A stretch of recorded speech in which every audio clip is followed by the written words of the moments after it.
છે. હું ધોરણ 4 માં ભણું છું. હું સુમેન્દ્ર સર આગળ 3 વર્ષથી ડ્રોઈંગ કરું છું.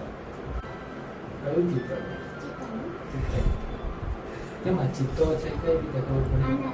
આમાં શરીરમાં ટપકા છે ને. કયો તારો ફેવરિટ કલર? ચિત્ર શું કામ કરે છે? ગમે છે? આ રોજ શું બન્યું?